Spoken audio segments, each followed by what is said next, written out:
So you probably already know what straight lines look like on a graph, and quadratics, cubics, and we even saw reciprocals in this video.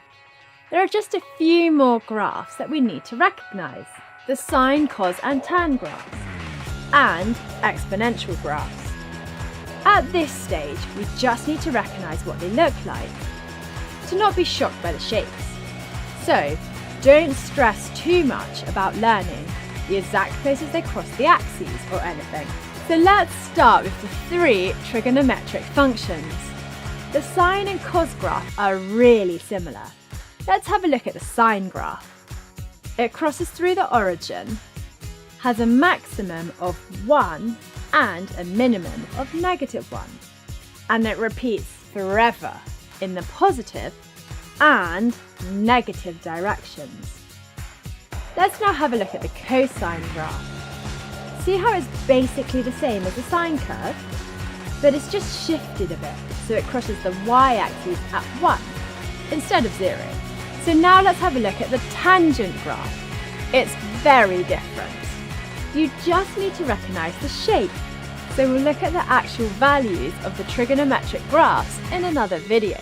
But for now, we just need to recognise the shapes and be able to complete a table of values to plot these functions. You can use your calculator to help you remember how each graph looks. If you type sine 0 into your calculator, it comes up as 0, which should help you remember the sine curve crosses through the origin, and sine 90 equals 1, so the curve is at 1 here. Type cos 0 into your calculator and you get 1. So that should help you remember that the cosine graph crosses the y-axis at 1. And cos 90 equals 0, so the curve is at 0 here.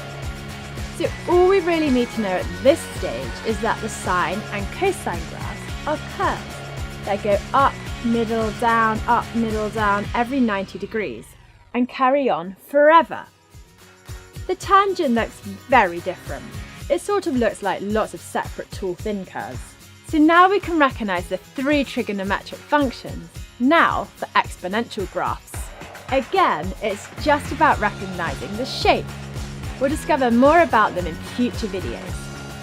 Exponential functions are y equals k to the power of x, where k is any positive number.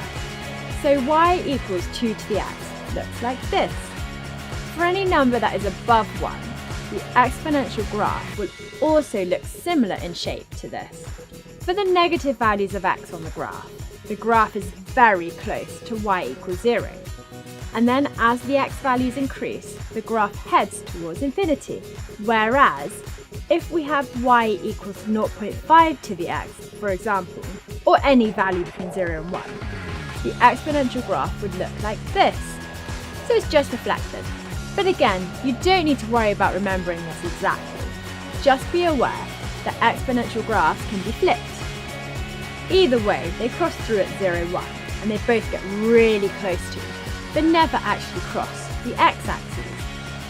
So there we have our final 4 graphs. Don't stress about knowing their exact shapes, just be aware of how they look.